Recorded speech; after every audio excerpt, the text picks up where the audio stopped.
I have lupus, and it's been kind of a severe diagnosis for me. So, when I go out in the sun, I have experienced fevers, and if I put mineral sunscreen on, it helps with the inflammation and my symptoms. So, I found that there really wasn't a lot of options at the time. So, we're working towards just making our own product to be super clean and sensitive for people that have lupus, cancer, anybody that just has sensitive skin. Welcome to Entrepreneurs Are Leaders podcast with Harry Sardinas. Interviews with world's most influential entrepreneurs that share tips about how to grow your business exponentially.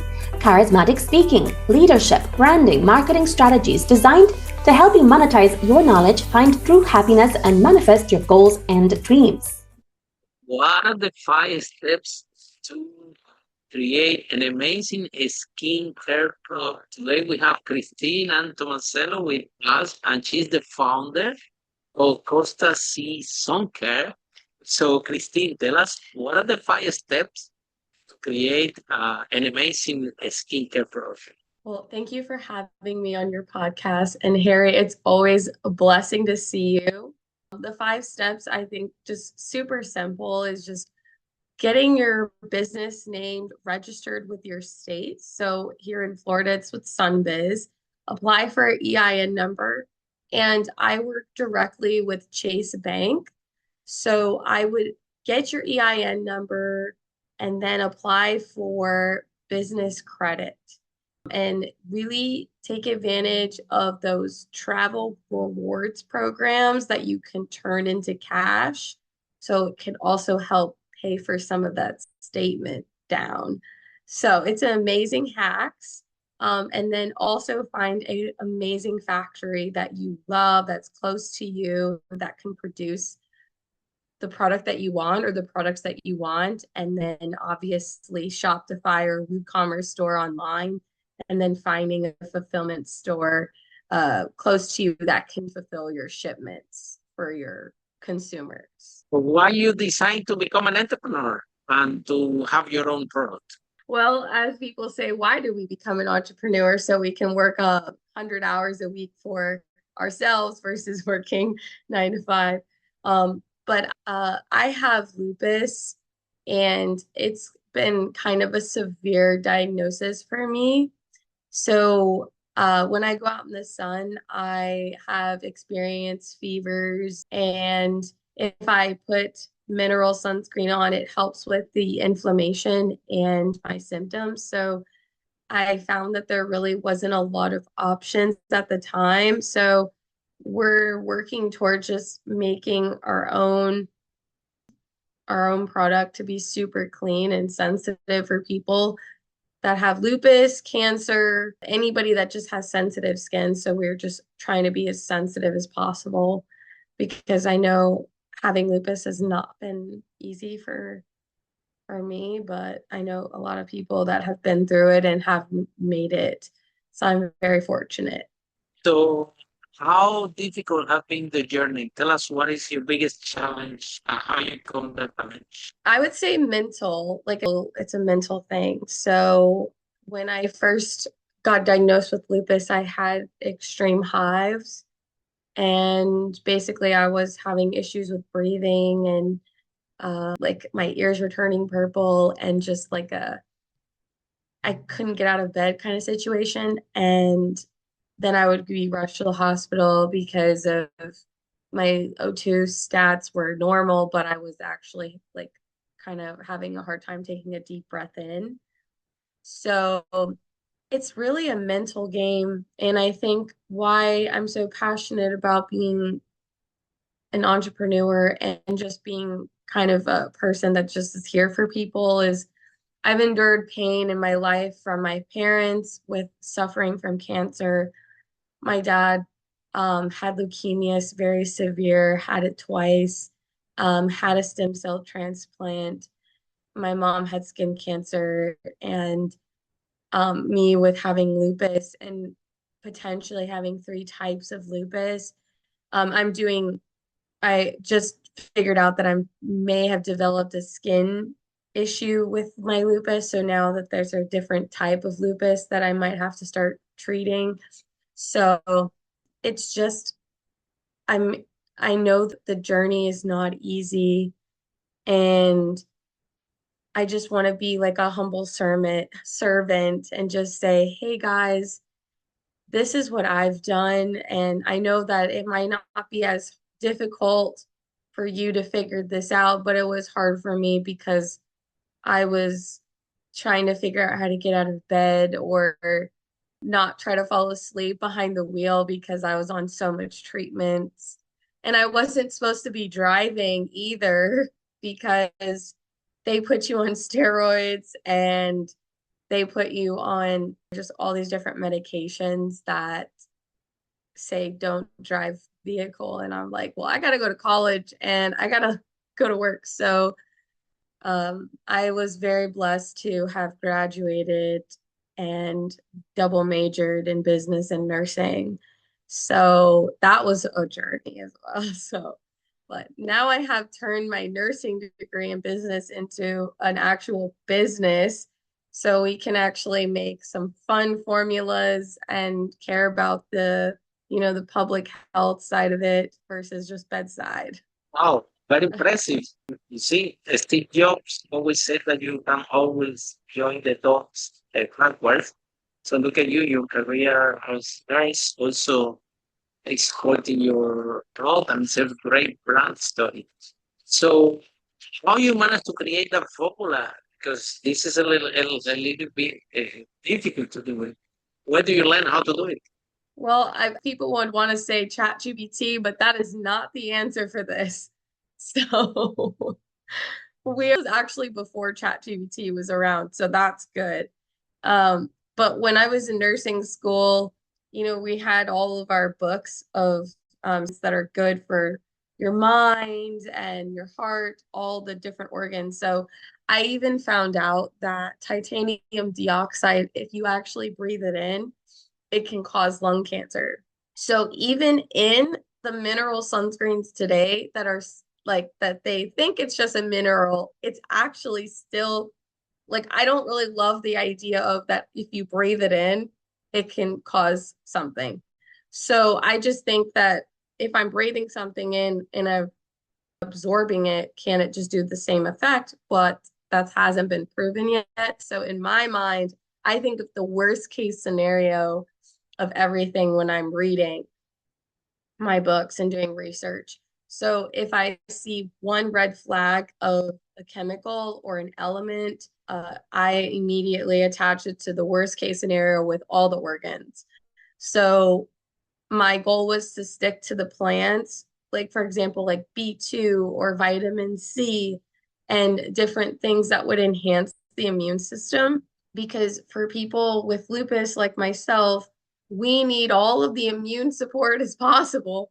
I mean, I'm living off of airborne and zinc tablets every day. So I'm around so many people and I can just if somebody has something, I'm going to get it. So How big is the market? How many people do you think that will use your amazing product? well, I know that the Suncare or the sunscreen industry is a $30 billion industry. So even if we can be blessed enough to just get 5% of that, asking for the whole pie, just a little bit of the pie, and, so we can continue to do our philanthropy work on a bigger level.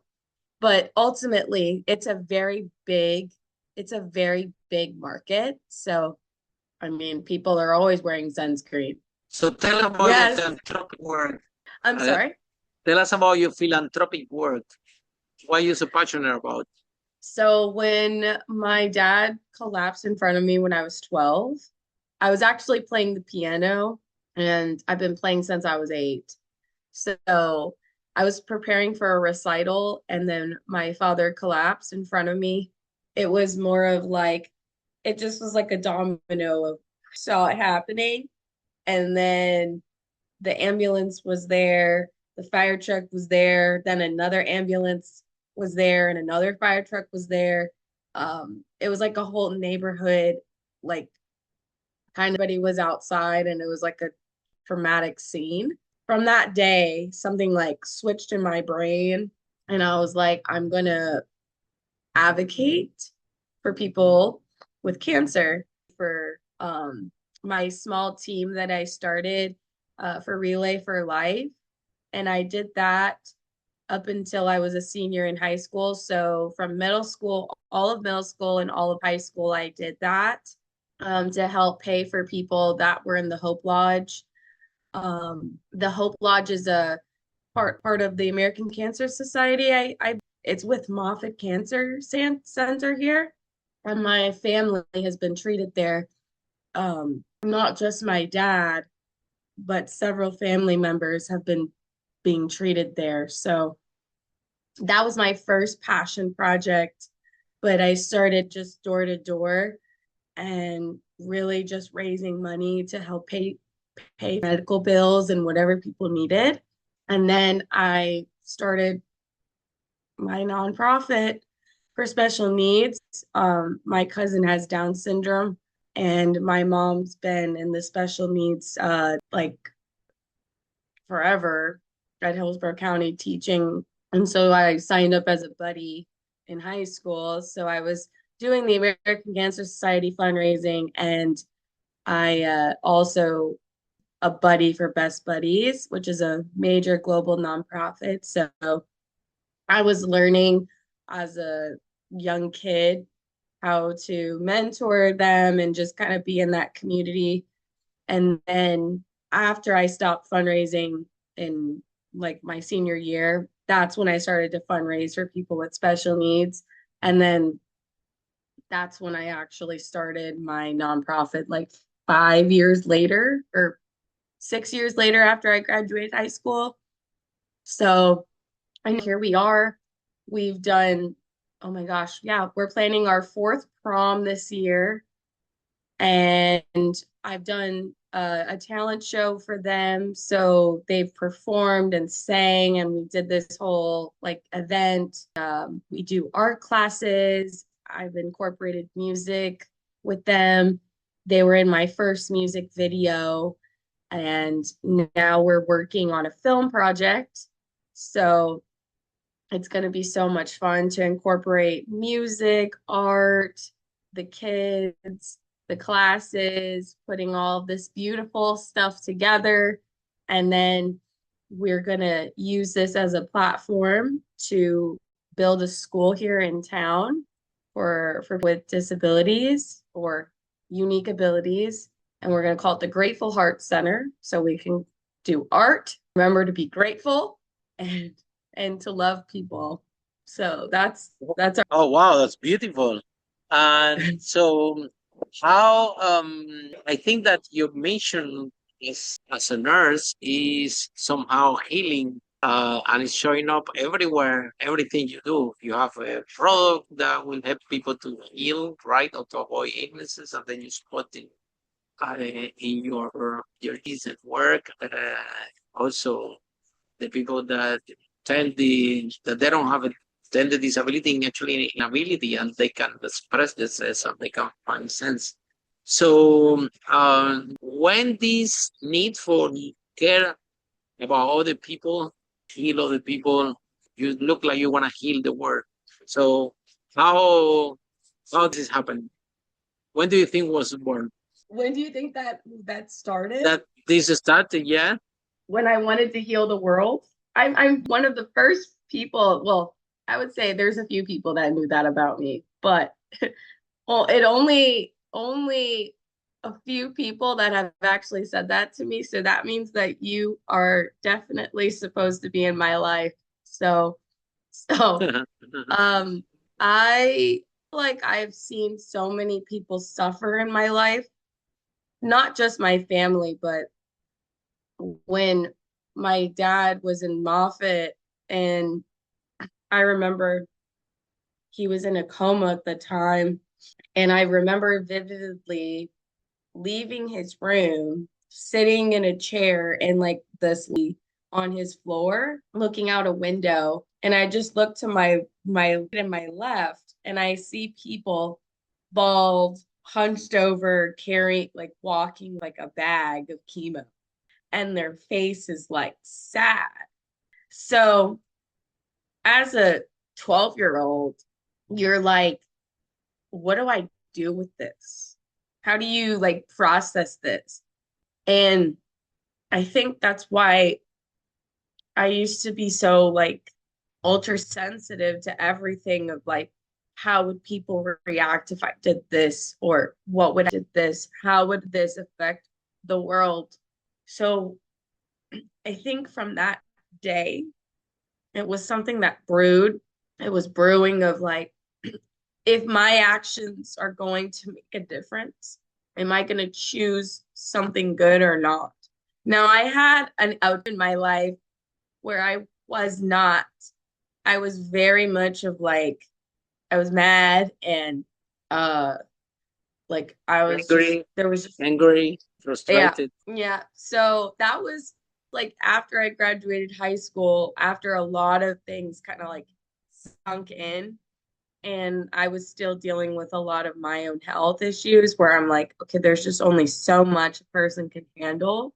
And really and truly, there's only so much we can handle without having like one of those, okay, I just take a breather. And I think even through that, it it made me realize like how selfish I was. Okay. Even in the midst of even in the midst of my anger and ungratefulness, I was just being selfish. I was thinking really the big picture, and I think that's ultimately what I think set me back maybe a couple years in my 20s, because gratefulness is what gets you so far, you know? Everyone is in love with this conversation, how people can find you, how this process works. So people can find me on Instagram, Kristin Tomasello. So it's KristinTomasello. And if you want to reach me, please like or tag me in a photo or make a comment on one of my pictures, because I do not have my DMs open for everyone. I only, for, then family to message me, because I need to make sure, I'm not always on Instagram. I need to. So if you're really needing to reach me, that's the best way on Instagram. But you can also find me on email. It's Kristen, so Kristin Tomasello Inc. as in INC at gmail.com. And then my businesses, my foundation page is just my first name and last name, Kristin Tomasello Foundation, and then Costa C Suncare. And that is where the best way is Instagram and Facebook and email. So, what message do you have for the women entrepreneurs that they want to start a business, but they are on the fence? They want it, but they're afraid. You know, all I can say is we have to remember that we are the creators of the universe. We make life into this world. So we have the power to do anything, and we get to make up our own destiny. So we don't have to be small or pretend, but we have the resources now available to us to go over and above, so we can create the reality and the dreams that we want. Well, that has been very inspiring, Christine. I really wish you the best. I think you're gonna do very well with your products. Yes, it's my I have the pleasure to meet you personally, and I know that you have 10,000 of your products already in the final stages to go to market. So would be a great success, and this product grow, the more you can contribute to your community, which is something beautiful that I admire a lot, because is the best thing in the world is to make money and do good at the same time. Yeah. So Do you think that it's possible to make money and do good at the same time? I do it 100%. It's the sense of social responsibility that we all entrepreneurs have to make this world a better place. So thank you so much, Kristin, for the podcast. And for all of you following the podcast, see you in our next episode of Entrepreneurs Leaders, how brave entrepreneurs like Kristin break that wall and made businesses that made this world a better place. Bye for now. Follow us for more on charismatic speaking, leadership, exponential business growth, branding, marketing, strategies designed to help you monetize your knowledge, find true happiness, and manifest your goals and dreams.